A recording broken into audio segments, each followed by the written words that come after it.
দর্শক, খবর সংযোগের নিয়মিত আয়োজন সংবাদ পর্যালোচনায় আপনাদের স্বাগত। প্রতিদিনের মতো আপনাদের সঙ্গে রয়েছে আমি কাজল হায়দার এবং আমাদের সঙ্গে স্টুডিওতে উপস্থিত রয়েছেন বিপ্লব রহমান, সিনিয়র সাংবাদিক। বিপ্লব রহমান, আপনাকে স্বাগত। ধন্যবাদ আপনাকে। দর্শক, আপনারা জানেন এই অনুষ্ঠানে আমরা দিনের উল্লেখযোগ্য ঘটনা নিয়ে বিশ্লেষণ করি এবং ঘটনার পিছনের ঘটনাগুলো জানতে চেষ্টা করি। তো বিপ্লব ভাই, আপনার কাছে আমি জানতে চাই, বিগত আওয়ামী লীগ সরকার পতনে মূল ভূমিকা পালন করেছিল বৈষম্য বিরোধী ছাত্র আন্দোলন। পরবর্তীতে যা ছাত্র জনতার আন্দোলনে রূপান্তরিত হয়। যখন দেখা গেল উপদেষ্টা মণ্ডলী গঠন হচ্ছে, টোটাল এখন 24 জন, এই নিয়ে বৈষম্য বিরোধী ছাত্র আন্দোলনের নেতাদের মধ্যে, কর্মীদের মধ্যে অসন্তোষ রয়েছে এবং সর্বশেষ তাদের যে সমন্বয়ক হাসনাত এবং সার্জিস দুজনে ফেসবুকে একটি স্ট্যাটাস দিয়েছেন। স্ট্যাটাসে বলা হয়েছে যে একই বিভাগ থেকে 13 জন নেওয়া হয়েছে, কিন্তু অন্যান্য বিভাগ থেকে তেমন কোনো উপদেষ্টা নেওয়া হয়নি। এ বিষয়ে আপনি দর্শকদের কিছু বলেন। ধন্যবাদ আপনাকে। আপনি ঠিকই বলেছেন যে বৈষম্য বিরোধী ছাত্র আন্দোলন আবারও নতুন করে সমাবেশ করছে তারা, এবং আজকে বিকেলেই তারা একটা কেন্দ্রীয় সভা ডেকেছে এবং তারা বিভিন্ন অভিযোগ করছে উপদেষ্টাদের নিয়ে। আমি আগেও বলেছি যে উপদেষ্টাদের নিয়ে তাদের যে অভিযোগগুলো করেছে, অভিযোগগুলো নিতান্ত আবেগপূর্ণ এবং খুব বেশি যৌক্তিক বলে আমার কাছে মনে হচ্ছে না। এবং তারা যেটা বলেছেন যে উত্তরবঙ্গ থেকে কোনো উপদেষ্টা না হচ্ছে না, হয়তো সত্যি, কিন্তু যে উপদেষ্টা 24 জনকে না হয়েছে তারা যোগ্য কিনা, এটা হলো বিষয়। আর এটা একটা অস্থায়ী সরকার যাদেরকে যোগ্য মনে করেছেন তাদেরকে দিচ্ছেন এবং তাদের এক ধরনের গ্রহণযোগ্যতা আছে, সামাজিক গ্রহণযোগ্যতা আছে, তারা সৎ এবং তারা নিজ নিজ পেশায় তারা এরই মধ্যে যোগ্যতার পরিচয় দিয়েছেন। আমার কাছে মনে হয়েছে যে বৈষম্য বিরোধী ছাত্র আন্দোলন তাদের নিজেদের যে ছাত্র শক্তি সেটাকে অপচয় করছে। আসলে তাদের মূল জোরটা দেওয়া উচিত যে বিভিন্ন বিশ্ববিদ্যালয়ে যে ছাত্র সংসদ নির্বাচনগুলো হচ্ছে না, বিভিন্ন কলেজে যে ছাত্র সংসদ নির্বাচনগুলো হচ্ছে না, সেগুলো যেন আবার হয়, সেগুলো আবার জোর দেওয়া, সুষ্ঠু ধারার ছাত্র রাজনীতিকে আবার ফিরিয়ে আনা। হ্যাঁ, এবং যে রাষ্ট্র সংস্কারের কথা বলছে অন্তর্বর্তী সরকার, 36 জুলাইয়ের যে গণ অভ্যুত্থানের যে স্পিরিট, সেই স্পিরিটের মধ্যে দিয়ে সেই রাষ্ট্র সংস্কারগুলো যাতে ঠিকমতো হয় সেই জন্য সরকারকে সহায়তা করা। সাবেক প্রধানমন্ত্রী শেখ হাসিনাকে গ্রেফতারের জন্য ইন্টারপোলের কাছে আবেদন জানিয়েছে বাংলাদেশ আন্তর্জাতিক ট্রাইব্যুনাল। আপনারা জানেন, এর আগেও শেখ হাসিনাকে ফেরত পাঠানোর জন্য ভারতকে বহুবার পররাষ্ট্র মন্ত্রণালয় দিয়ে অনুরোধ করা হলেও ভারত এটাতে সাড়া দিচ্ছে না।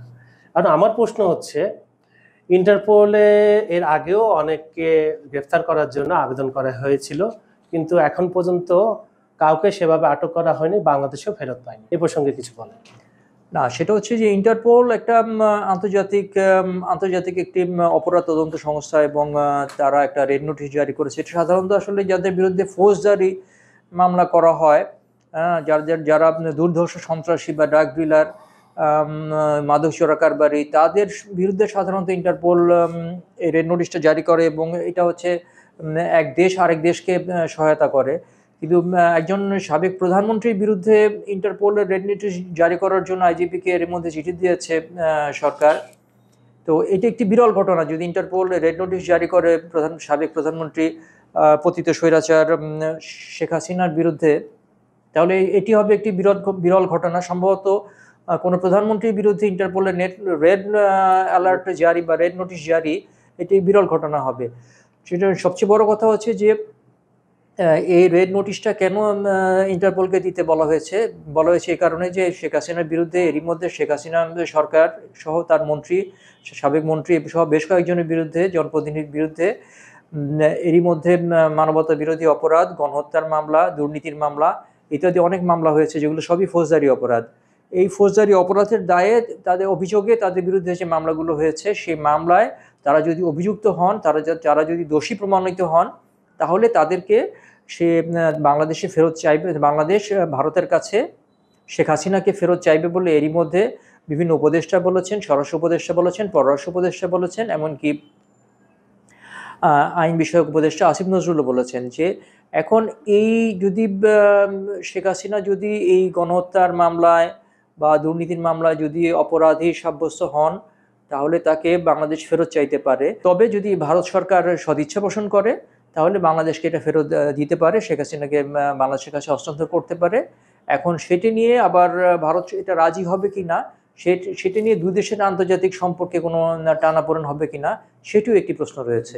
সাবেক প্রধানমন্ত্রী খালেদা জিয়া আপনার একে একে তার বিরুদ্ধে যে মামলাগুলো হচ্ছিল সেই মামলা থেকে মুক্তি পাচ্ছেন। খালেদা জিয়ার আইনজীবী উনি বলেছেন যে খালেদা জিয়া অনুকম্পন নয়, তিনি আদালতের রায়ের মাধ্যমে নির্দোষ প্রমাণ হয়ে বেরিয়ে আসতে চান। এটা কি তাহলে বলা যায় যে খালেদা জিয়া নির্বাচন করার পথ ধীরে ধীরে খুলে যাচ্ছে? এ বিষয়ে আপনি কিছু আমাদের দর্শকদের বলেন। অবশ্যই খালেদা জিয়ার যেহেতু সমস্ত মামলা থেকে বেকসুর খালাস পাচ্ছেন, অব্যাহতি পাচ্ছেন, এবং যেসব মামলায় তিনি সাজাপ্রাপ্ত হয়েছিলেন তার মধ্যে এর মধ্যে অনেকখানি সাজা তিনি ভোগও করেছেন।